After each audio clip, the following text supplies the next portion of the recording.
Sejam todos muito bem-vindos a mais um episódio do Roriz Podcast. O que é o Roriz Podcast? É um bate-papo com empreendedores digitais, profissionais autônomos que trabalham na internet, intelectuais de áreas como filosofia, artes, literatura, áreas mais culturais, áreas de estudo em geral, para que a gente possa misturar esses dois públicos e, de fato, ao final de uma conversa, tornar-nos mais inteligentes. No episódio de hoje, a gente está com o Felipe Pavani. Ele tem mais de 10 anos de experiência com design e branding. Não só design, né, mas um design articulado com a estratégia de negócios e comunicação da empresa. Ele já trabalhou com a marca do Primo Rico, Código da Riqueza. Peraí, não tem coisa. Esta bosta de motoca. Ele já trabalhou com a marca o Primo Rico, o Código da Riqueza, Decathlon, XP Investimentos, Refrigerantes Marajá, entre outras. Ele é diretor criativo do tão conhecido O Novo Mercado. É ele que está por trás daqueles criativos que vocês veem te perseguindo, que todo mundo gosta, elogia e copia bastante. E ele tem lançado seus próprios infoprodutos, como construção de marcas para microempresários, convertendo pelo design, e outros que estão na fila e que futuramente vocês vão saber. Então é isso, pessoal. Seja muito bem-vindo e seja muito bem-vindo, Felipe Pavani. Valeu, Gabi. Vamos aí, vamos gravar esse negócio, vai ser legal. Para quem não sabe, a gente já tentou gravar um primeiro, estamos regravando agora. E obrigado por me chamar aí. Show de bola. Pavani, para contextualizar as pessoas que não te conhecem, como foi exatamente que aconteceu a sua história e como você chegou ao ponto de começar a trabalhar com design e começar a trabalhar com a criação e construção de marcas? Vamos lá, vou ter que voltar um pouco no tempo aí para falar um pouco da história. Como que eu comecei a trabalhar com design? O primeiro contato que eu tive com design, de alguma maneira, foi com os meus 10 anos eu acho. Eu sou da geração de 90, então eu já vim quando eu tinha uns 7, 8 anos. Eu tenho uma irmã de 10 anos mais velha que eu, e ela já mexia no computador, então só que ainda na época era internet de escada, você tinha que ficar de madrugada no computador para ter uma velocidade bosta, mas aceitável. E eu vi aquele mundo ali. Ela começou a jogar alguns joguinhos também na época, acho que era o Diablo 1 ainda, era Caesar, Warcraft 1 e 2, eram esses joguinhos assim. Eu gosto de game também, então se alguém não sabe o que são esses jogos, me desculpe, mas são jogos que até hoje existem, mas eram nas primeiras versões. E eu olhava aquele mundo todo e falava assim, caralho, que louco isso aí, né? Até que comecei a me familiarizar com o computador, comecei a usar, etc. E encontrei, de alguma maneira, que eu não me lembro qual, o chat O Mortadela. E essa experiência eu conto no podcast do Novo Mercado, que logo mais vai pro ar, o piloto, né? A primeira gravação nossa. E, cara, foi engraçado, porque esse chat, para quem não conhece, ele funcionava em salas. Você digitava o seu nome, que queria aparecer, e o seu bonequinho de apresentação do perfil, que iria no chat. E esse chat, ele era dividido em salas, então tinha lá sala de jovens, sala de boate, sala de igreja, sala de alguma coisa. E o chat, ele era montado, essas salas virtuais, elas eram desenhos mesmo, de quarto de adolescente, de igreja, de balada, etc. Então já naquele ambiente ali, eu já me familiarizei um pouco com essa ideia de design, que eu nem sabia o que era, vim saber depois. E eu gostei muito desse chat, comecei a frequentar ele diariamente, ficava lá conversando, trocando ideia, etc. E aí, na época eu já usava o MSN, as primeiras versões do MSN, do Messenger, né? E eu lembro que eu comecei a adicionar as pessoas que eu me identificava ali, que eu gostava de conversar, no MSN. E aí eu percebi que algumas dessas pessoas que eu adicionava, elas estavam colocando na foto de perfil o bonequinho do chat. Só que o bonequinho com algumas firulas a mais na parte gráfica. Então colocavam algumas estrelinhas, colocavam alguns outros elementos visuais. Eu falei, puta merda, eu preciso colocar um bonequinho desse no meu MSN. E meu nick era Corvo Negro, alguma coisa assim. Era um nick bem escroto assim, cara. E aí eu colocava lá, fiz alguma coisa relacionada a Corvo Negro. Então eu comecei a perguntar para as pessoas como é que eles faziam. Aí eu fiquei sabendo da existência do software de edição. O primeiro que eu usei foi o MX Fireworks, que foi comprado pela Adobe depois, mas foi descontinuado esse programa. E eu fui aprender Photoshop, cara, acho que uns 5 anos depois dessa ocasião. Então, eu comecei basicamente muito parecido com a maioria das pessoas, tutorial, vídeos, revistas, esse tipo de coisa, e fui tentando copiar tudo isso. Copiar como é que faziam, as coisas que eu via na internet, eu tentava copiar para aprender como fazia aquilo.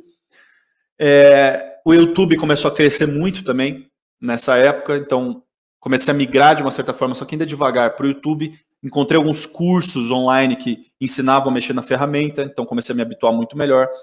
E eu comecei a pegar pequeníssimos projetos de logo, de site, mas assim, era uma coisa bem embrionária ainda, não tinha ideia de como fazer bem feito, não sabia os processos, nada. Só tinha uma aptidão para aquilo, tinha uma facilidade em mexer naquilo, nata, curiosidade para fazer, e ia lá e dava cara. Eu nunca tive muita vergonha, assim, nunca tive muitas essas questões pessoais de puta, o que as pessoas vão achar,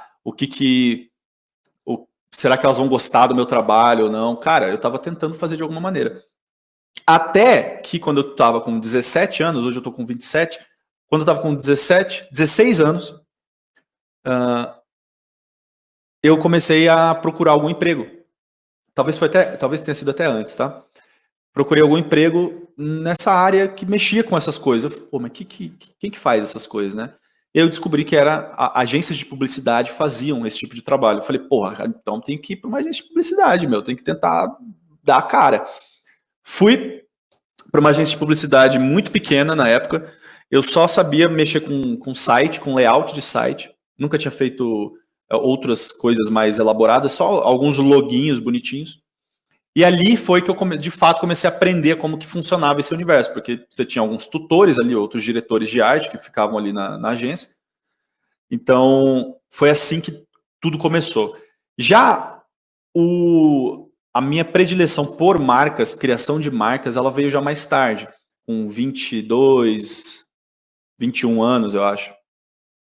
E quero entender como é que funcionava isso, como é que criava isso. E primeiro, acho que a maioria dos designers começa criando logos. Então, olhava os logos das empresas, tentava copiar esses logos, tentava remodelar de alguma maneira um logo já existente, tentar fazer ele melhor. Isso, claro, que eu nunca fiquei compartilhando nem nada, era coisa para estudo pessoal.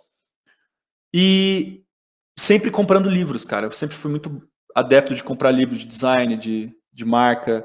Gosto muito de outros temas também, como história, filosofia, artes, história da arte, etc. E foi a partir daí que eu comecei a me interessar bastante. O meu primeiro projeto de marca, se eu não estou enganado, foi para um amigo meu chamado Marco Túlio, que é meu padrinho de casamento, e ele é músico. Então acho que foi o primeiro projeto assim que eu peguei pensando em marca, não só no logo, mas num contexto um pouco geral. E aí depois disso, cara, foi só aprimorando, conhecendo mais como é que funcionam as técnicas, ferramentas, métodos, e eu descobri que no final das contas existem diversas formas de você criar uma marca, de você criar uma percepção na cabeça das pessoas, de forma a alcançar um objetivo, né? Eu nunca faço um trabalho se não tem nenhum objetivo claro. E na maioria das vezes esse objetivo sempre, a maioria das vezes é faturamento o objetivo que a pessoa está buscando, né? Foi por aí, mais ou menos. E qual que, na verdade, é a importância de uma marca? Em que medida que uma marca bem trabalhada ela pode mudar os rumos de uma empresa? Em que medida? Primeiro a lembrança. A lembrança, em medida, você pode aumentar o retorno sobre o investimento de uma empresa, você melhora os processos de organização de uma empresa, modelo de gestão voltado para construção de valor de marca, que é o modelo de gestão voltado para branding, que depois a gente explica melhor o que facilita esses processos todos internos. Então, a gente está fazendo essa campanha de marketing voltada para quê? É para aumentar valor de marca? É para aumentar percepção? É para aumentar lembrança? Então, quando a gente fala lembrança, é o quê? Eu pensei numa caneta. Qual é a marca da caneta que eu vou comprar? Então, pode ser Bic. Vou comprar uma caneta Bic. Por quê? Porque ela está na cabeça de todo mundo. Ela é barata, fácil de fabricar. Não tem muitos diferenciais, se você parar para pensar para comparar com outra caneta, mas é uma caneta que está no mercado já tem um bom tempo. Então, a construção dessa marca, ela gira em torno disso. Só que aí você para e pergunta, tá, mas o que é marca? Porra, marca é percepção na cabeça de alguém sobre um serviço, um negócio, uma pessoa, uma empresa, uma companhia. Então ela não é... Se a gente pensa em Coca-Cola, algumas pessoas podem pensar na cor, algumas pessoas podem pensar no logo, algumas pessoas podem pensar no produto, algumas pessoas podem pensar na companhia, ou no Papai Noel, ou no urso polar do Natal. São percepções muito grandes que giram em torno do conceito marca. O importante dizer é que não há um consenso na área científica sobre o que é marca. Existem diferentes conceitos para cada autor. Então, o David Acker, que é um autor muito famoso nessa área, começou estudos de branding na década de 80, 1980, ele tem um conceito, o Kevin Keller tem outro conceito, o Chartonay, não me lembro o nome, é um autor francês muito bom também, ele tem outro conceito, Martin Neumeyer tem outro conceito. Então você vai adaptando esses conceitos para tentar encontrar um ponto comum. Mas a grande maioria deles fala de percepção. Fala de percepção. Então marca essa percepção que fica na cabeça das pessoas. Como que você trabalha essas percepções? Fazendo entrevistas, coletando dados, entendendo quem é o público final que essa marca vai atender, pensando num produto que vai identificar essa marca. Então, esses são os pontos em que a construir uma marca ajuda um negócio. E tem diversos outros que a gente poderia passar muito tempo falando aqui também. Legal. E qual que é o momento que você acha mais ideal para uma empresa começar a se preocupar com marca? Porque quando você está começando, né, muitas vezes você só tem que tocar o barco e ir seguindo, mas chega um certo momento que a marca pode fazer esse diferencial nessas medidas que você comentou. Qual que é esse momento? Eu julgo que um dos principais momentos para você pensar em criar marca é num momento de transição. É difícil falar qual é o momento certo, porque não existe esse momento certo, mas na minha experiência, os clientes que fecham comigo ou que me procuram para pensar em marca é num momento de transição. Então, a empresa se desenvolveu à medida que foi vendendo produtos, foi vendendo serviços, foi ganhando conhecimento das outras pessoas, gerando um boca a boca, gerando um marketing, de alguma maneira, seja conteúdo, seja PDV, seja outdoor, seja publicidade televisiva. E eles percebem, bom, cara, alguma coisa está faltando, não tem uma unificação de alguma coisa, que eu não sei o que é. E aí eles vêm a descobrir, isso é uma incógnita, não dá para saber como eles descobrem sobre isso, talvez alguém falou e tal, que marca pode ser um caminho, para eles começarem a pensar. Branding pode ser um caminho. O que é o branding? O branding é o processo de construção dessa percepção, dessas percepções que é a marca. Então agora nós estamos passando por um processo de branding no novo mercado. E esse processo contempla o quê? Um posicionamento específico de marca. Ou seja, a gente quer ficar lembrado, a gente quer ser lembrado na cabeça das pessoas por um posicionamento específico que a gente vai adotar. E é claro que eu não posso revelar ainda qual é, porque isso é coisa sigilosa da empresa. Mas vocês vão notar isso nas nossas próximas campanhas, sem sombra de dúvida. Então, acho que o principal momento, voltando, é nessas transições. Pelo menos é o que eu tenho percebido que a maioria das pessoas que me procuram estão vivendo. Então, são momentos de transição para ou adequar a comunicação, ou entender o que é que essas pessoas representam, ou entender pessoas ou empresas, tá? Que elas representam, ou de alguma maneira entender qual é o discurso que eles defendem, qual é a visão que eles defendem, se é que possuem uma visão ou se é tudo voltado para dinheiro mesmo. Todas essas perguntas são parte do processo de construção de uma marca para uma empresa. Eu acho que esse é o ponto. E, Pavani, como que exatamente é um processo de criação, né? Como que exatamente é, por exemplo, o cara tá ali tocando um negócio dele, qual que é a saída, né, desse movimento meio bagunçado, nessa personalidade meio confusa, até o cara ter, de fato, essa personalidade da empresa bem definida? Como que é passo a passo desse processo de criação de marca? Uhum. Novamente, não tem uma resposta fixa. São diferentes métodos, diferentes metodologias, diferentes processos que cada um pode seguir. Uma coisa muito séria que eu quero falar nessa conversa é que não tem uma regra. Não há uma regra específica. É uma área também de estudo, até científico, muito nova, desde 80, cara. Então, as pessoas ainda estão estudando esses métodos. E, perdão, vou tentar delinear alguns processos, tá? Você tem primeiro o Canvas. O que são os Canvas? São modelos pré-formatados, onde geralmente com a participação de uma equipe você consegue direcionar essas pessoas. Então temos lá um Canvas de marca. Então, qual que é o nosso ponto de partida? Você coloca lá o ponto de partida. Qual que são as nossas visões, nossos valores? O que a gente defende? Você vai lá e lista esses valores em discussão com uma equipe. Fica muito mais interessante usar o Canvas dessa maneira. Você tem também entrevistas, métodos de entrevista. Você entrevistar clientes, você entrevistar fornecedores de uma empresa, você entrevistar funcionários, liderança, de forma a entender qual é a percepção que essas pessoas têm de uma determinada marca. E se a marca é nova, como que eu faço? Você vai novamente fazer o mesmo processo, só que aí supondo que essa marca se parecerá de alguma forma. Por isso é importante, em uma marca nova, você ter sempre uma métrica para você avaliar mais tarde. Então, beleza, eu estou supondo que a minha marca vai se parecer mais jovem, mas será que as pessoas vão perceber essa marca como mais jovem daqui 6 meses? Então você tem que ter essa métrica, se esse for o processo de construção da sua marca.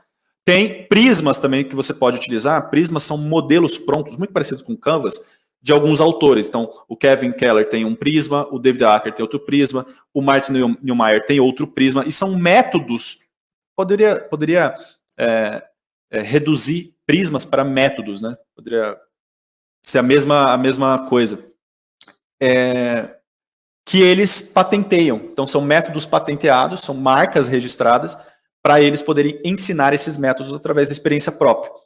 E também você tem alguns processos prontos. Então, na aula do Novo Mercado, que eu gravei recentemente, para o Novo Mercado, entre aspas, 2.0, lá eu ensino um método de 10 perguntas-chave que você precisa fazer para montar essa estrutura estratégica da sua marca. Não é pensar em design, não é pensar em implementação, não é pensar em estrutura, é pensar na estratégia que vai basilar a sua marca. Então, e também tem um mix de estudo, né? Você pode fazer entrevista, você pode fazer coleta de dados, você pode fazer um processo de perguntas e respostas, você pode fazer Canvas, tudo ao mesmo tempo. O que eu costumo fazer dependendo do cliente? Ontem eu atendi uma cliente chamada Aline Desenho, a gente está montando uma identidade visual para ela. Só que, para montar essa identidade visual, eu preciso entender quais são essas percepções que ela tem da marca dela e que as pessoas que acompanham ela têm. Como que eu vou saber das pessoas? Porque ela tem um Instagram onde eu posso fazer pesquisas lá dentro. Beleza, coletando essa percepção de todos, eu avalio, beleza, o que é mais prioritário, o que mais conversa, como as pessoas percebem, como ela percebe a marca, que faz sentido trazer para essa identidade. Tendo achado esses atributos principais, eu monto a identidade que ela precisa. Com base também nos gostos que ela tem, como ela vê a marca lá na frente, com base em entrevistas que eu faço com ela. Um projeto anterior a esse, da DD Filmes, que agora é Insigne Filmes, a gente pensou num posicionamento de marca, em definir os diferenciais que essa marca tem, qual que é o diagnóstico dos concorrentes, ou seja, a gente vê todos os concorrentes, vê como eles estão se comunicando, afinal de contas, essa é uma empresa que já tem 13 anos de existência e já tinha 10 funcionários, então já era uma empresa pequena.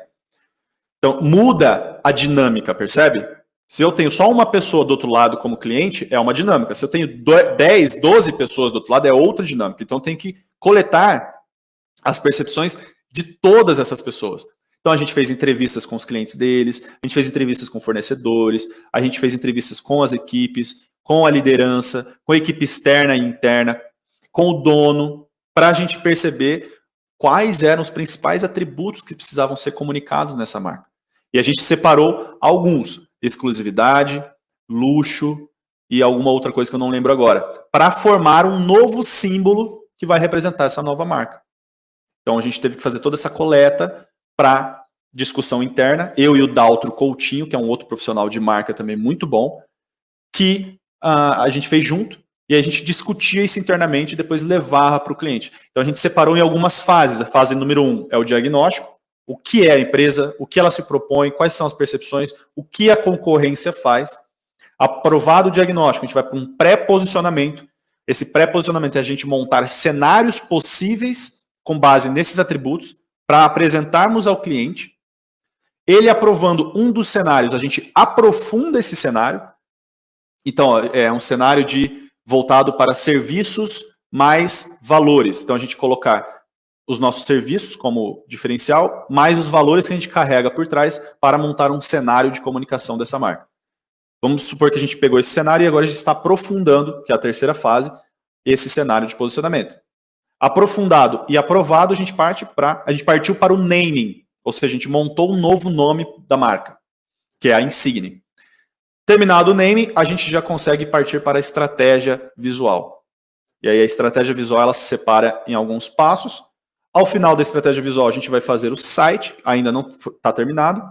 E ao final do site, a gente monta uma plataforma final da marca. Então, mostrando ali valores, objetivos, quais são as verdades que a marca carrega, personificando essa marca numa personalidade, numa pessoa, de fato.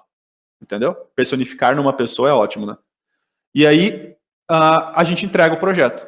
Entrega o projeto, essa aplicação começa a ocorrer com o passar do tempo, e, vez ou outra, a gente volta e analisa as métricas que foram recolhidas, que foram determinadas anteriormente, para a gente ver se está tudo correndo conforme previsto. Então, percebe que o processo já foi outro, totalmente diferente? Então, não tem uma resposta fixa. Eu espero que com o que eu delineei aqui, eu consiga ter respondido de uma maneira aceitável.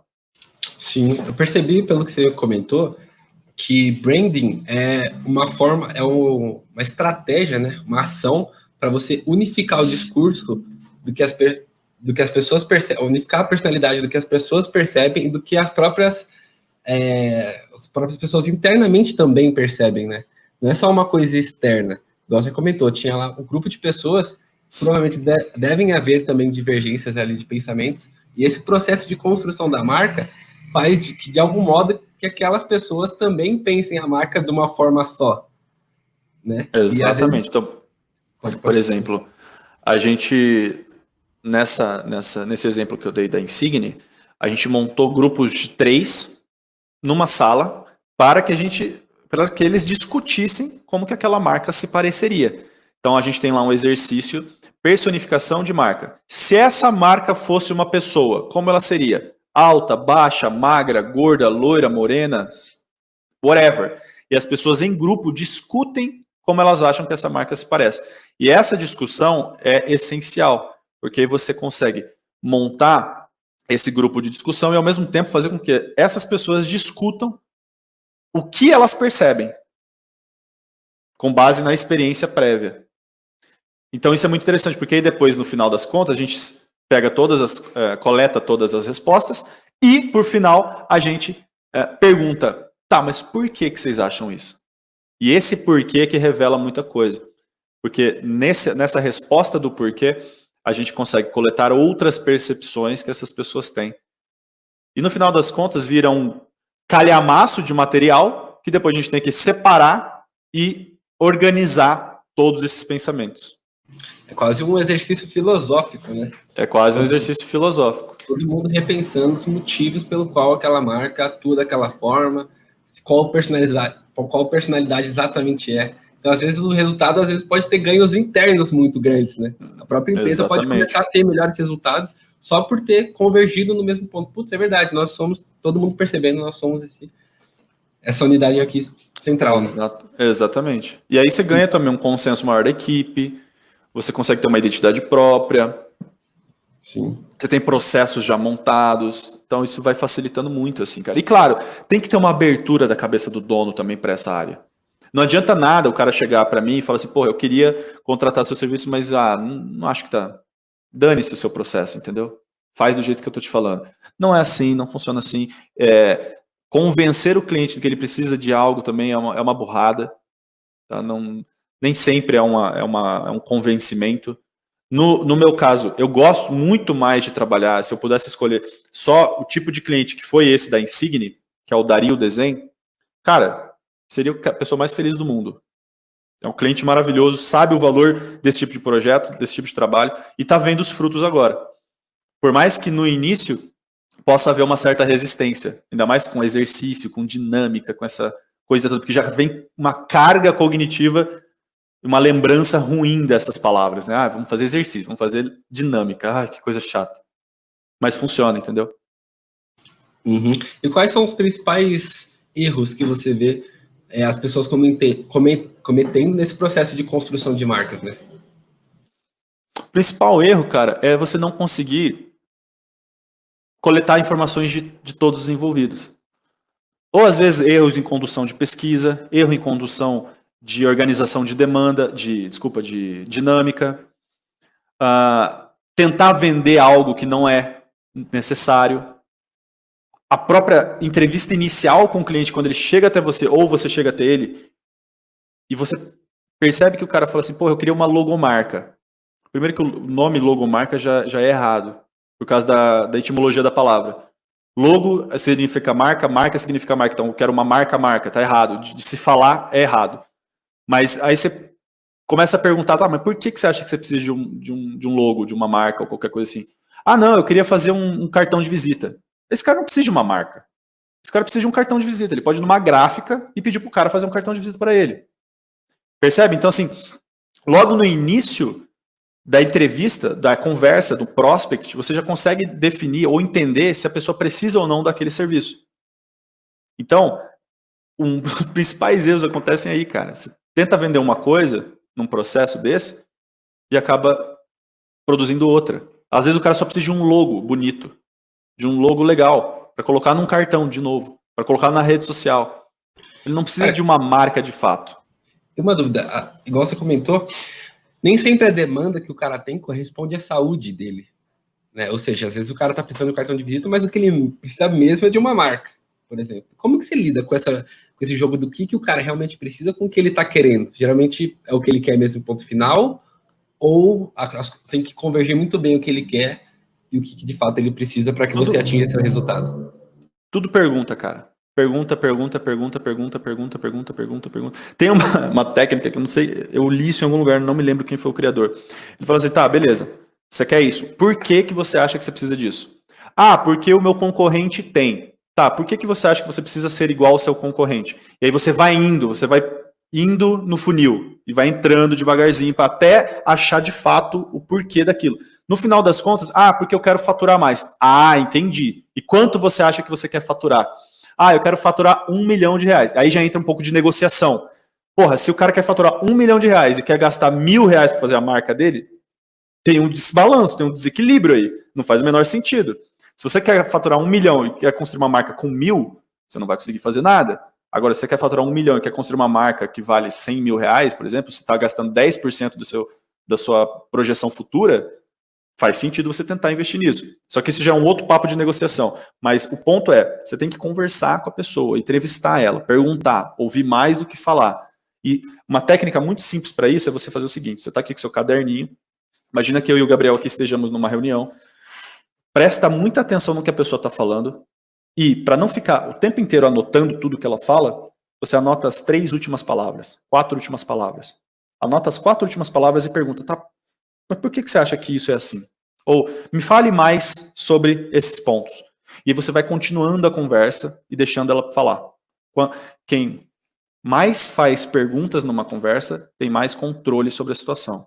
Quem mais faz perguntas numa conversa tem mais controle sobre a situação. Então, pergunte mais. Isso eu ouvi de um cara chamado Chris Do, do canal The Future. Quem mais faz perguntas numa conversa, mais tem controle sobre ela. Então, faça mais perguntas para evitar problemas no futuro, para gerenciar também essas expectativas que o cliente pode ter com o seu trabalho e que não vão ser cumpridas. Eu deveria dar um curso só sobre isso, assim, tudo, desde o início até o final, explicando esse processo, mas aí ia demorar muito, depois eu faço. É isso que você comentou, não é só para criação de marcas, né? Para tudo. Para tudo que você for fazer, cara, diálogo, né? Comunicação para você alinhar expectativas. Né? Porque o cara vai criar uma coisa, vai corresponder a uma expectativa diferente. E uma coisa interessante desse processo que eu percebo é o seguinte: a coisa não está esclarecida para outra parte, geralmente, né? Geralmente Sim. Você está ali junto com o cara esclarecendo a questão. E é muito importante, eu percebo, principalmente quando você está fazendo pesquisa, porque eu fiz um tempo pesquisa de validação e validação de produto, né? Tomar cuidado com as perguntas que você faz, porque não necessariamente, nem todo mundo tem a certa consciência do que está acontecendo. E se você não conseguir perguntar, por exemplo, né, a gente sempre dou esse exemplo, você nunca pergunta se o cara gosta de maçã, você pergunta se ele come maçã com frequência, para você saber se tem maçã na rotina dele, né? Porque Existem o cara fala, técnicas de pesquisa, né, para isso também. porque o cara vai Existem falar, várias pô, técnicas. como maçã, gosto de maçã, mas eu não tá, se não tá na rotina do cara, talvez ele não goste tanto assim, Exatamente. Existem várias né? técnicas de pesquisa aí para você conseguir coletar as informações também, né? É muito interessante esse ponto. Você, você pode, isso acontece muito nessas pesquisas de governo, assim, né? A pessoa tentar induzir a outra a responder algo também. É uma coisa, é muito particular, muito interessante. É super complexo esse tema também. Saber como perguntar, por que perguntar, que tipo de dado coletar, é uma seara que eu quero muito estudar ainda, não sei por completo, mas é muito interessante. E Pavani, onde você costuma buscar referência, né?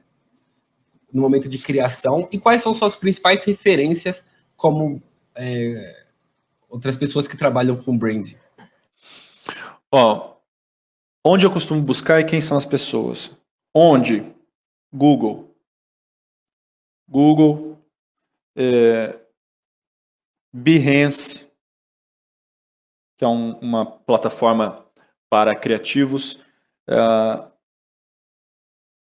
Alguns sites específicos voltados para o tema. Tem alguns blogs específicos de comunicação. Tem o blog da Meio e Mensagem. Tem um blog chamado Under Construction, que mostra só redesigns de marca.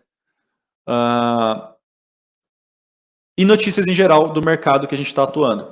E aí você pode procurar, até no próprio Google mesmo, em notícias você digita o termo que você quer e você fica sempre a par disso. O próprio Instagram também é uma fonte de referência muito boa. E olhar os perfis dos profissionais que eu gosto. Então, por exemplo, na área de branding, eu gosto muito de empresas, né? Tem uma empresa no Brasil chamada GAD, G-A-D, GAD Branding. Tem a Sebastiani, que muita coisa do que eu aprendi eu devo ao Guilherme Sebastiani, que é o dono da empresa, que tem um site de cursos voltados para branding chamado Brandster.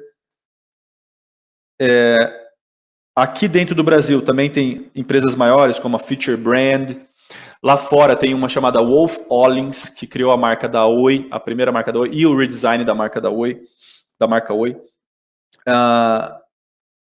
De designers, que eu gosto muito de trabalho de designers. Eu gosto muito do Paul Rand, que é um designer dos anos 50, 60. Desenhou a marca da IBM, desenhou a marca da Westinghouse, desenhou a marca daquela empresa do Steve Jobs, a Next.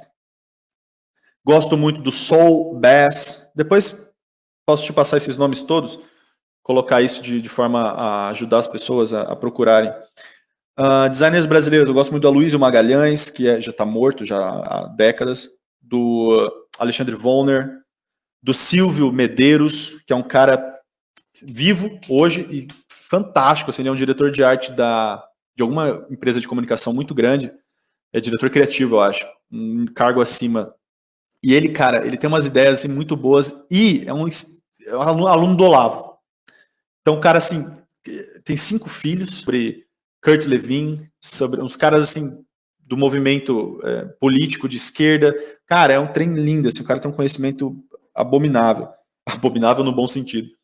Eu acho que seriam esses caras, assim, as principais referências. E também você vai vendo com o passar do tempo profissionais nessas plataformas todas que chamam atenção, né? Agora de cabeça eu não tenho nenhum, mas esses são os principais que eu sempre penso quando eu penso nessas áreas. Cara, você comentou aí desse rapaz aí, eu não conhecia, né, que é aluno do Olavo, e eu vejo que muitos alunos do Olavo, né, tem muitas outras referências que acabam trazendo para suas áreas profissionais e agregando muito ao próprio trabalho, né? Na sua própria vida, na sua própria operação de trabalho, quais são os outros campos de conhecimento que influenciam diretamente o seu trabalho com branding e como funciona essa relação de marcas, né, com outras coisas que você estuda? Cara, eu acho que a influência é total. Se não fosse o professor Olavo, eu seria muito mais burro. Mas uma das coisas principais, e que ele fala isso sempre, é leitura, cara. Leitura de romance. Romance, romance, romance, lê. E eu tô muito aquém da minha capacidade de. Não é nem capacidade, mas da minha tarefa de ler esses romances. Eu preciso ler mais. Eu preciso ler Machado, eu preciso ler os autores brasileiros todos. Pegar aquele livro de um autor chamado Otto Maria Carpo e dissecar aquilo lá, entender como é que funciona a literatura brasileira e a mente do brasileiro. A mente de uma sociedade está na literatura que ela produz. Se a literatura que ela produz é pobre, como é desde os anos 70 no Brasil, 50, 60, como diz o professor, a nossa sociedade é um lixo. Não é nem a nossa sociedade, as pessoas são ótimas, mas a mentalidade da nossa sociedade é fraca. A mentalidade da nossa sociedade é infantil. A mentalidade da nossa sociedade é de camada 4, aquela camada onde você está preocupado com o que os outros vão pensar, está preocupado se você vai ter aprovação do seu chefinho, está preocupado em saber se a menininha vai te dar um fora ou não. Isso é uma sociedade de camada 4 e é majoritariamente brasileira, pelo menos da classe falante. As pessoas, elas estão preocupadas no que as outras pessoas vão achar. Então, saber como funciona a cabeça da sociedade brasileira através dos romances é essencial para esse projeto, ainda mais para um projeto, para esse tipo de trabalho. Ainda mais para um trabalho que se volta à criatividade. Eu posso ser considerado um criativo? Talvez, mas eu não me encaixo no visual de uma criativa. Eu não tenho tatuagem, não tenho brinco, apesar de já ter tido, apesar de já ter sido heavy metal, metaleiro, caralho, cabelo grande, mas eu não me encaixo nesse padrão mais. Nem quero também, tô cagando pra isso, entendeu?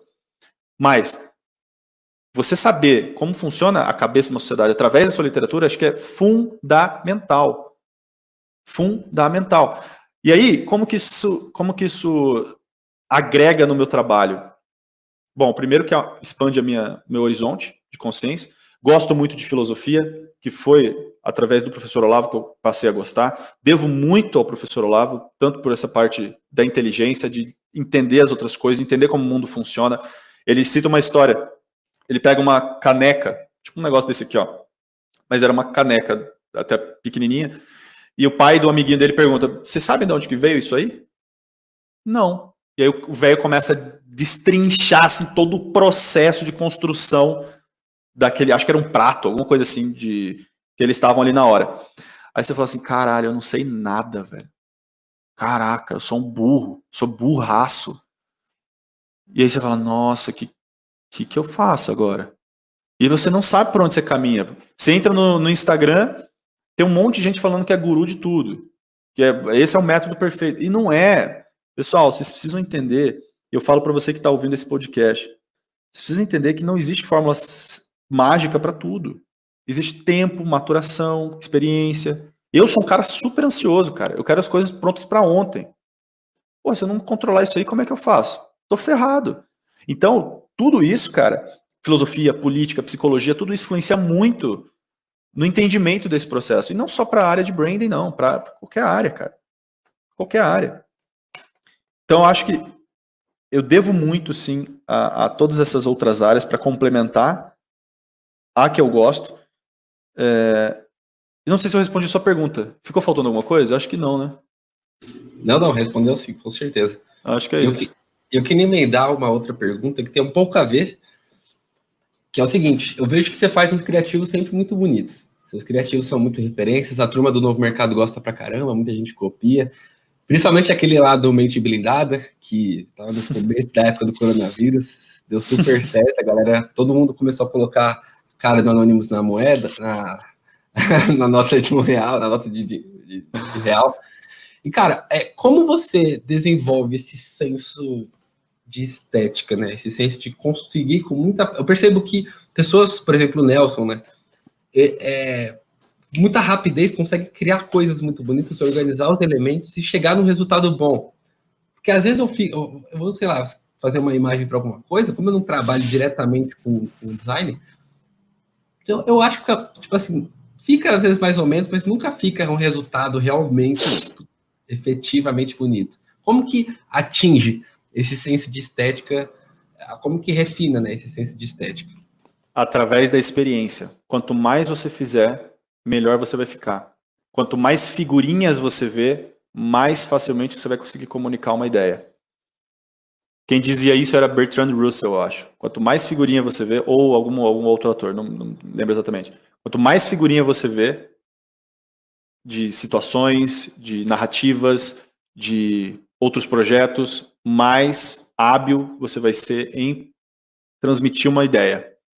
Então, quando eu comecei a mexer com isso, cara, dá para compartilhar minha tela aqui, será? Acho que não, né? Porque quem vai estar ouvindo não vai entender. Mas tudo bem. Quando eu comecei, meu irmão, tinha a menor ideia do que eu estava fazendo. Menor ideia.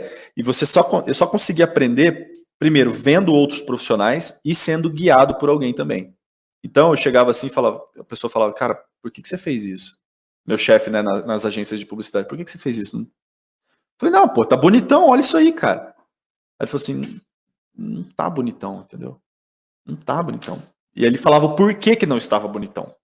E aí você começa a internalizar essas coisas, você começa a entender que você precisa, em uma página, em um formato de uma peça de comunicação, você precisa entender que aquilo ali é a sua área de trabalho. Se aquilo ali é a sua área de trabalho, você precisa comunicar uma ideia ali que seja ao mesmo tempo interessante para quem está lendo, que passe a mensagem final e que, no nosso caso, para o novo mercado, faça com que a pessoa clique. Ou seja, a função daquela peça também vai alterar o seu formato. Também vai modificar ou influenciar a forma como ela é construída. Então, você percebe que espaçamentos entre os elementos faz sentido. Você percebe que o tamanho dos elementos faz sentido. Influencia na mensagem. Você percebe que quando dois elementos agrupados juntos têm uma relação do que dois elementos agrupados separadamente, ou seja, elementos que estão mais próximos há um relacionamento, elementos que estão distantes não há relacionamento. Eu aprendi isso com o seu stories do sofá. Pois é. Se você tem um grupo de almofadas todo espalhado pelo sofá, você vai sentir que aquele ambiente está bagunçado. Mas se você agrupa as almofadas todas de um lado ou agrupa de duas em duas, se você tem 4, você tem organização. Tudo isso você vai internalizando com o processo e existem regras de design que ajudam isso. Textura, tamanho, balanço, equilíbrio. Que esse autor Paul Rand, que eu falei mais cedo, ele ensina isso num livro chamado Thoughts on Design, ou Pensamento sobre o Design. E Pavani, qual que é a importância dos arquétipos nesse processo todo de construção de marcas, de construção de elementos visuais? Como que o arquétipo se encaixa nesse processo de criação? Cara, o arquétipo ele é mais uma das ferramentas, né, que a gente utiliza, que a gente pode utilizar para construir uma marca. No novo mercado, por exemplo, a gente está pensando em utilizar alguma estrutura arquetípica da personalidade para favorecer o nosso novo posicionamento. O arquétipo ele nada mais é do que uma série de histórias narrativas da humanidade, e ele foi primeiro estudado por Carl Jung, que era um conterrâneo, não é nem conterrâneo a palavra, era da mesma época, esqueci qual é a palavra para isso, do Freud. E ele começou a estudar essas estruturas arquetípicas dentro da sociedade. E ele separa essas estruturas arquetípicas em determinados grupos. Então tem o herói, tem o fora da lei. Então são estruturas narrativas da vida humana que, de alguma maneira, elas se encaixam, em que a gente tem uma certa familiaridade. Por isso os arquétipos são muito importantes na utilização da marca, mas nem sempre são usados. Porque não há sempre a necessidade de uso dos arquétipos. Então, no projeto anterior da Insigne, a gente pensou em montar os arquétipos, mas na hora de fazer a gente falou, cara, sabe, não tá daquele jeito assim. E aí, onde que os arquétipos começam a ser importantes para as marcas? Pela autora Margaret alguma coisa, não me lembro agora, que ela tem um livro chamado O Herói e o Fora da Lei, onde ela separa os 3 grupos de arquétipos em 12 principais. Então você tem, são 4 grupos de arquétipos, que é a independência, a superioridade, o pertencimento e a estabilidade. São 4 grupos principais separados em 12. E aí, esses 12 arquétipos são o inocente, o explorador, o sábio, o herói, o fora da lei, mago, o cara comum, o bobo da corte, o amante, o criador, o governante e o prestativo. Acho que foram 12. Então, cada um desses arquétipos, cada um dessas personalidades, entre aspas, possuem desejos, medos, estratégias de vivência em sociedade que você pode trazer para personificar uma marca. E aí você utiliza isso como uma forma de também comunicar algo. Então, se eu sou uma marca que possui um arquétipo voltado para o fora da lei, como é o caso da Harley Davidson, eles se comunicam de uma maneira que preserve essas características desse arquétipo. Então, sempre...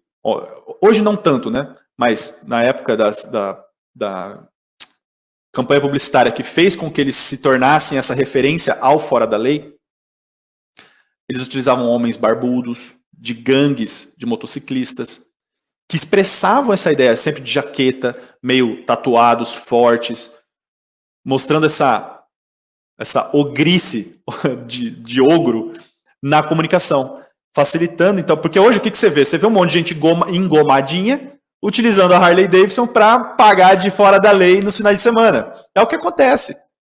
E tá tudo bem, não tem problema. Mas é o que acontece. Não é de fato o motoqueiro da gangue. Por quê? A Harley, se você parar para pensar, isso já tem relato de um monte de gente, é uma moto barulhenta que vaza óleo. Então, por que eu quero ter uma Harley? Mas as pessoas vão lá e tatuam a Harley no braço. O logo da Harley. Ou seja, essa marca ela tem tanta força na mente dos seus consumidores que ela já vira parte do seu próprio corpo, entendeu? Então, acho que é aí que entra o uso dos arquétipos. Você conseguir facilitar essa transmissão. Transmimento de pensamento. Como é que é? Transmimento de pensação. Legal. E, Pavani, eu queria saber um pouquinho sobre os símbolos, né? Eu vejo que você, quando vai criar um logo, às vezes pega um símbolo de um cavalo ou um símbolo de alguma outra coisa para representar aquela impressão de marca, né? Todo esse conjunto de percepções que você está falando. Como exatamente você consegue capturar o símbolo perfeito, o símbolo correto para encaixar essa percepção, né? Porque pode se errar muito facilmente nesse processo. Né? Como eu consigo? Cara, essa é uma incógnita, sabia? Eu até hoje eu não descobri de fato como eu consigo chegar nas ideias prontas. Nas ideias prontas, né? Nas ideias feitas. Porque é um processo muito caótico o do criativo em si. Então eu tenho essa veia criativa e o processo é o seguinte, cara. É você fazer essa parte estratégica. Então vamos pegar esse exemplo da Insigne, que inclusive o símbolo foi um cavalo. Um cavalo para frente, moving forward, né? Agressivo. A gente começou, cara, desenhando no papel, bicho. A gente fez todo o processo anterior, né? Os 3 primeiros passos. Diagnóstico, pré-posicionamento e posicionamento, e o naming também, para irmos para a parte de estratégia visual, de identidade. Quando chegou na parte de identidade, o que eu fiz? É simples, meu. Qualquer um aqui pode fazer. Você pega uma folha de papel A4, sulfite, um lápis e começa a colocar no papel as ideias que você tem. Então você vai lá, Insigne, comecei a escrever Insigne. Depois de Insigne, eu escrevi Insigne diferente, escrevi de trás para frente, escrevi na diagonal, escrevi na horizontal, na vertical. Cara, e você vai explorando, até que você chegue no seu limiar. Isso pode acontecer num dia ou em vários. Você chega no limiar, não sabe mais por onde você vai caminhar. Esse foi o processo que eu fiz, tá? Nesse projeto. Depois de eu chegar num limiar e não gostar de nada, ou de um ou outro, eu começo a tentar refinar esses rabiscos no próprio papel. Depois de refinado, ainda não tinha chegado num ponto ideal, cara. Eu falei assim, eu preciso ver alguma outra técnica. E eu fui buscar uma outra técnica através de um livro da Ellen Lupton, que é uma autora voltada para design. E ela fala assim, tenta fazer um mapa mental. Eu falei, porra, que coisa simples, né? Por que eu não tinha pensado nisso? Só que ela vai explicando como que você faz esse mapa mental. Então, coloquei lá, Insigne no centro e comecei a puxar. O que significa Insigne? para onde vai Insigne? O que lembra Insigne? E você vai indo, você vai puxando pontos e vai ligando esses pensamentos, que é basicamente como a mente funciona, e você vai encontrando soluções. Num determinado momento, Insigne, para a gente, começou a se parecer muito como uma joia rara, algo estupendo. E a gente montou uma ideia de fazer uma insígnia. Lembra aquelas insígnias do Pokémon? Não sei se você assistia Pokémon. Para quem assistia o desenho Pokémon, cada vez que o personagem principal, o Ash, da cidade de Pallet, ele ganhava de um competidor de uma determinada cidade, ele ganhava uma insígnia daquele competidor. E aí, é óbvio que eu procurei na internet as insígnias do Pokémon. E comecei a ver ali se tinha alguma particularidade delas que eu poderia trazer para esse símbolo. E aí, ao mesmo tempo, entra esse trabalho de referência. Então, comecei a procurar algumas referências com relação à simbologia, a pedras preciosas, para saber se eu poderia trazer para o meu processo criativo. E aí, esse vai e volta entre referência e papel, ele ocorre muitas vezes, até eu encontrar uma ideia que eu acho que sintetize, de fato, aquela proposição que a gente está tentando montar. Eu, particularmente, gosto muito de símbolos, trabalhar com símbolos. Só que símbolos, na maioria das vezes, eles levam tempo para serem aprendidos pelas pessoas. Eles levam mais tempo do que uma tipografia. Eu não tenho muita, por exemplo, facilidade com tipografia, criação de tipografia. Existem profissionais que, no caso, é o logotipo, né? É o nome descritivo da empresa, o nome escrito da empresa, em um formato mais rebuscado. Tem designers que adoram fazer logotipos. Eu já não sou muito do logotipo, eu prefiro mais símbolos. Mas para cada perfil tem isso. Então, no final das contas, esse processo ele é muito não linear, para ser bem sincero. Ele não é linear. Eu tenho aqui, cara, páginas e páginas e páginas de rascunho para a marca Insigne. Que no final das contas, veio muito bem a calhar a simbologia do cavalo. Por que eu escolhi a simbologia do cavalo? Porque o cavalo ele representa a força que a gente estava precisando passar. E eu tenho um livro chamado O Livro dos Símbolos, que ele explica, por diversos autores, a simbologia humana, a simbologia do cosmos, a simbologia animal, a simbologia de pedras, e vai explicando. E aí cheguei no cavalo e falei, cara, é isso, é o cavalo, bicho. Quando eu apresentei a primeira versão, que não era um cavalo, a primeira versão não foi aprovada. Eu falei, puta merda, e as minhas... essas marcas que a gente cria, elas sempre são aprovadas de primeira, sempre. Essa não foi, eu falei, puta merda, e eu tava inseguro, sacou? Falei assim, acho que não vai ser aprovado. Meu, quando eu apresentei o cavalo, foi tiro e queda. Tiro e queda, puta, é isso. E aí, o cavalo, ele precisava de refino. O primeiro cavalo, ele não ficou tão bom, ele ficou parecendo meio que um abajur. É até difícil de explicar, porque quando você pensa num cavalo, você nunca vai pensar num abajur, mas... ele ficou parecendo uma coisa, ele estava parecendo apoiado na sua própria pata, então não estava legal. Eu precisava fazer um cavalo mais dinâmico. E, cara, aí é você pegar, desenhar, passar horas e horas refinando esse desenho. Eu comprei aqueles papéis vegetais para poder fazer isso. E, cara, vai refinando. Claro, eu sempre estava em contato com o Daltro também para saber a percepção que ele tinha. E ao chegarmos ao ponto final, a melhor coisa que eu ouvi foi do cliente, eu te amo.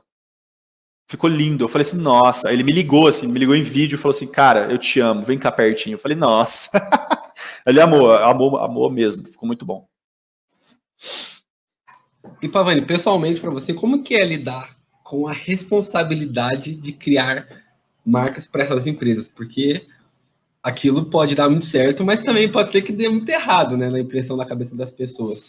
Você sente essa responsabilidade enquanto você está criando? Ou é algo que está fora do seu controle e você tranquilamente consegue lidar com isso? Sinto pra caralho essa responsabilidade. Só que aí que entra o ponto de gerenciar expectativas. Logo na primeira reunião, na primeira reunião de diagnóstico de uma marca, a gente sempre fala as coisas que o branding pode resolver e as coisas que o branding não pode resolver. Então, gerenciamento de crise, por exemplo, é uma coisa que uma empresa maior provavelmente vai ter uma equipe dedicada a isso, ou contrata uma empresa especializada nesse tipo de situação para gerenciar crises que estejam relacionadas à marca. Eu, como não sou uma empresa de gerenciamento de crise, eu posso dar alguns guias, né? Então, manualizar processos da marca para que se evite crises. Mas no final das contas, essas crises elas vão ser gerenciadas mesmo pelas empresas.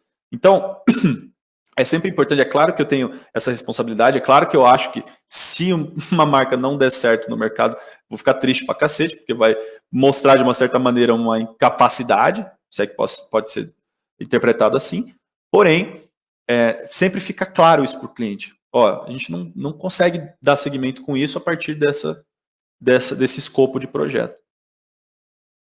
Então, respondendo sinteticamente, sim, me sinto responsável, mas isso é sempre compartilhado com o cliente também. Legal, agora eu quero entrar num ponto mais pessoal. Para quem não sabe aí que está ouvindo a gente, o Pavani, em agosto, vai ser pai. Tá quase. É agosto mesmo? Agosto mesmo. Agosto mesmo. Eu queria saber, na sua opinião, como que isso tem influenciado no seu trabalho, né? Como que isso tem influenciado em tudo que você está fazendo? Como que o peso agora de estar efetivando a construção de uma família tem balançado, influenciado a sua vida comum? Sua rotina, seu dia a dia, né?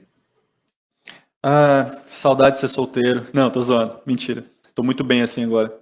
Mas falando sério agora, cara, é muito importante esse negócio de família, cara. A vinda da Pietra, que é o nome da minha filha, ela, ela vai impactar tudo, né? As pessoas sempre dizem, quando você tem filhos, muda tudo. Só que elas não conseguem definir o que é essa mudança. Você fala, tá, o que é mudar tudo? O que é isso? Você vai acordar mais vezes por dia. Claro que você vai acordar mais vezes por dia. Você tem uma criança, porra. É claro que você vai ter que lidar com o choro da criança. É claro que... você não parou para pensar nisso um segundo antes de você ter um filho? Então, assim, no final das contas, cara, isso vai impactar muito. Eu acho que se eu não tivesse casado, eu provavelmente seria um menino ainda. Encontrar a minha mulher no mundo foi assim, uma dádiva de Deus para nós, para minha vida.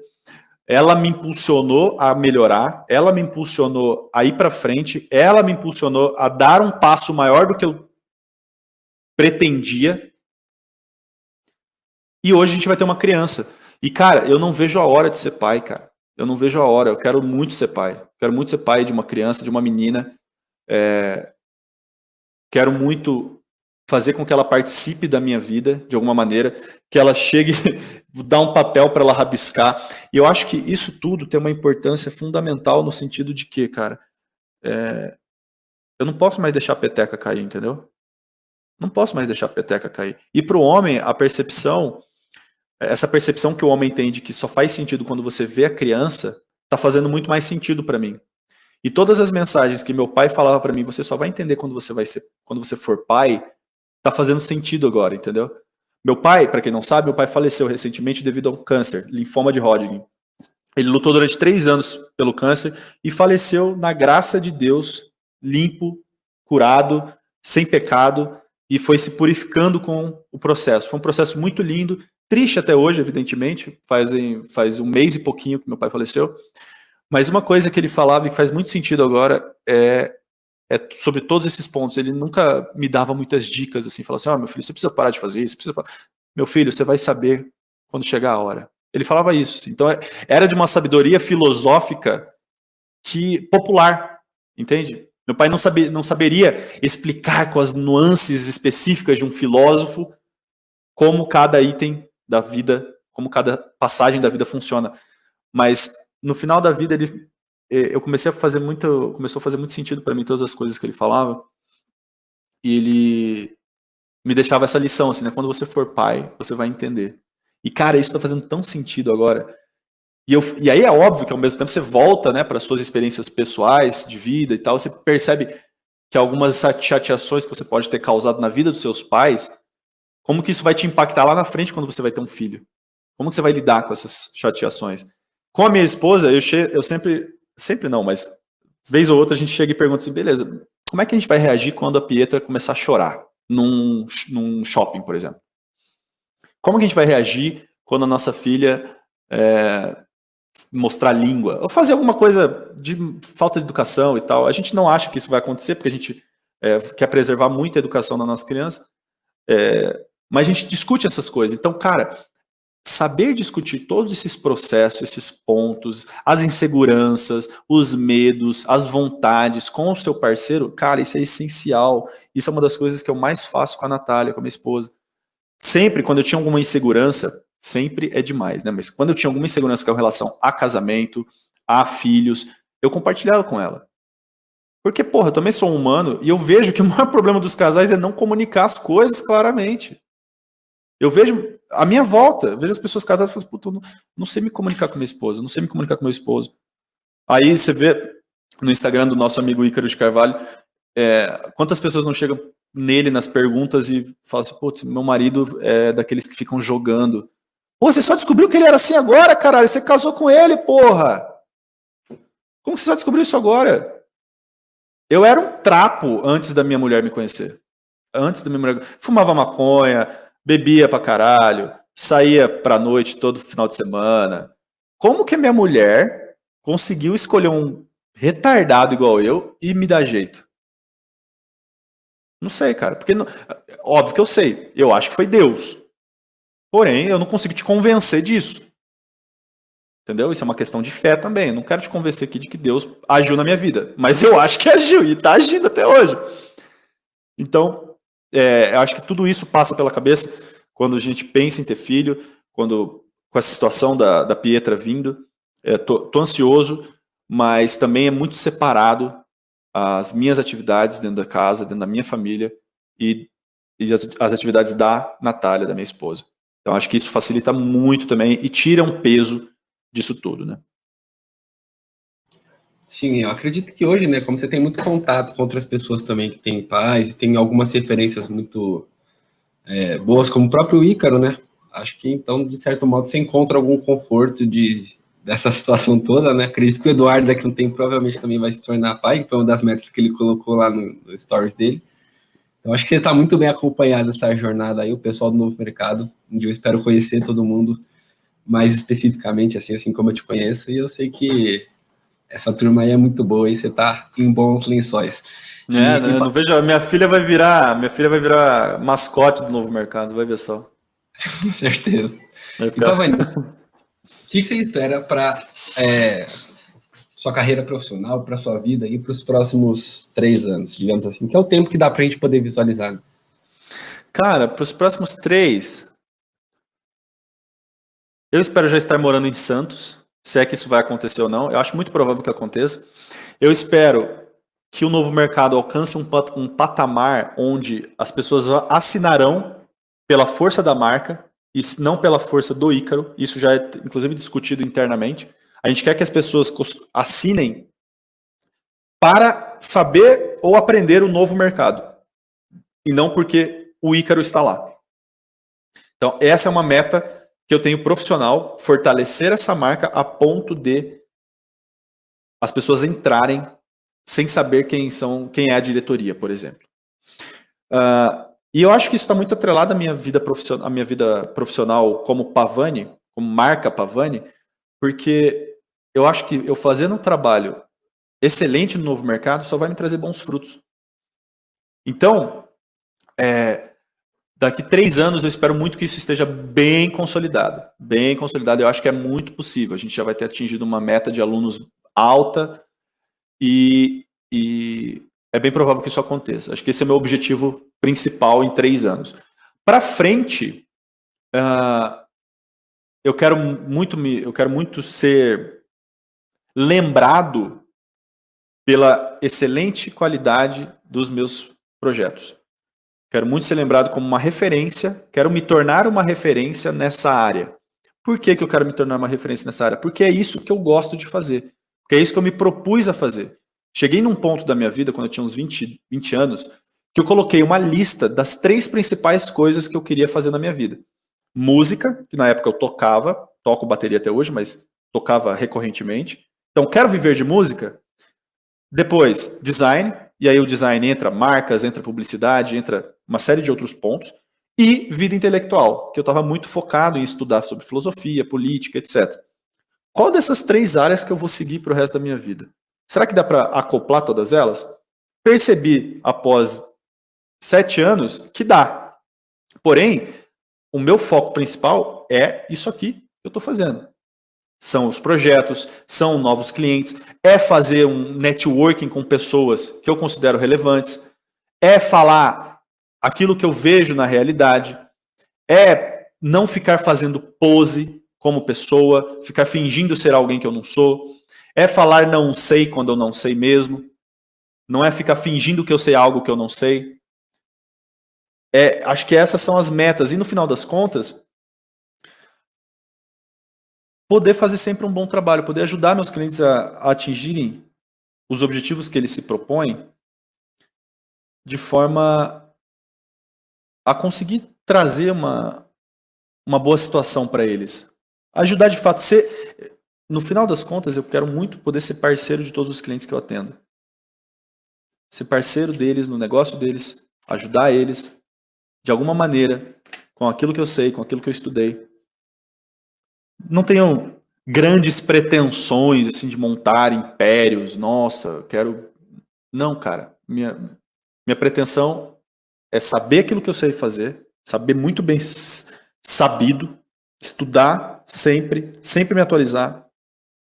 E é uma pergunta muito interessante, porque você vai sempre pensando. Para quem não sabe, existe um exercício do professor Olavo chamado necrológio, na primeira aula do curso dele de filosofia. E ele fala o seguinte: escreva, pense que você morreu, e uma pessoa que te aprecia muito, que gosta muito, que te conhece muito bem, está escrevendo algo sobre você. Você completou tudo que você tinha para completar na sua vida, e essa pessoa está escrevendo algo sobre você. Só que você tem que fingir que é essa pessoa. Então é você escrevendo sobre você mesmo, na visão de uma segunda pessoa. Uma terceira pessoa, no caso. E aí você tem que montar essa narrativa da sua vida. Então, fulano de tal, fez tal coisa, foi assim, assado. Eu confesso que eu nunca completei meu necrológio, mas eu deveria. Porque é um excelente exercício para você focar a sua vida. Porque de 6 em 6 meses ou de ano em ano, você volta ao exercício do necrológio, veja aquilo que você escreveu e aprimora. Eu acho que é por aí. Não, eu não acho que esse meu relato foi tão inspirador quanto eu achei que seria, mas tá tudo bem. Não, foi bom sim, com certeza. E Pavani, o que você recomendaria hoje para as pessoas que estão começando a criar um negócio na internet? O que elas deveriam estar fazendo? Eu digo isso com certeza deveriam pode. estar no novo mercado. E não faço isso de jabá, não. Eu faço isso porque sim. Ali tem concentração de experiência, ali tem prática de mercado, ali tem boa dicção, ali tem boas aulas, e vocês têm tudo isso por R$ 79,90 por mês. Para quem está começando, pare de acreditar em fórmulas mágicas, comece a estudar o tema, não se afobem em ser perfeito, não finjam que tudo vai acontecer conforme vocês estão planejando, ponham a cara a tapa, parem de medo, vocês só têm uma vida para viver, deem a cara a tapa, coloquem essas coisas lá na internet, comece a produzir conteúdo no Instagram, comece a produzir conteúdo escrito, vídeo, áudio, não interessa, comece a fazer alguma coisa se você quer fazer isso. Se você não quer, não faça. Não faça porque as pessoas estão falando para você fazer. Eu sou dessa política, eu não acho que todo mundo tem que estar no Instagram, eu não acho que todo mundo tem que estar no Facebook. Mas se você quer estar, meu amigo, você tem uma escola inteira para você aprender. Pergunte, seja ousado, vá atrás daquilo que você pensa que faz sentido para você, avalie bem suas opções, faça com aquilo que você tem em mãos hoje. Para a gente chegar aqui onde a gente está agora, eu e o Gabriel, a gente passou por diversos anos anteriores para podermos chegar até aqui.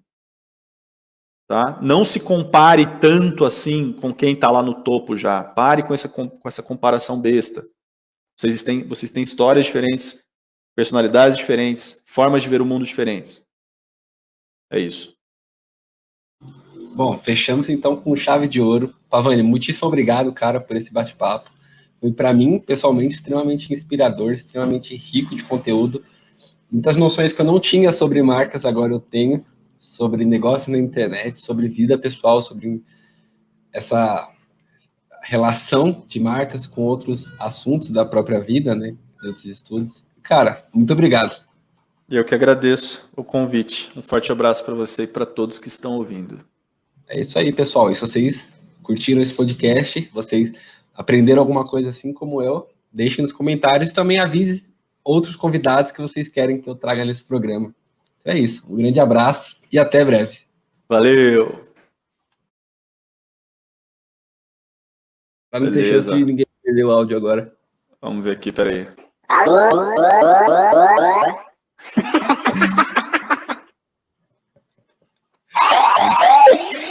Bom dia, pessoal. Boa tarde, boa noite. Isso aqui são vozes diferentes. Alô.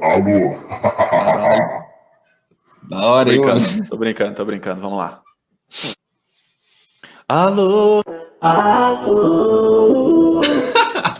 Fazer aquelas músicas de trap, né? Ai. Vamos lá, mano. Vamos falar sério agora.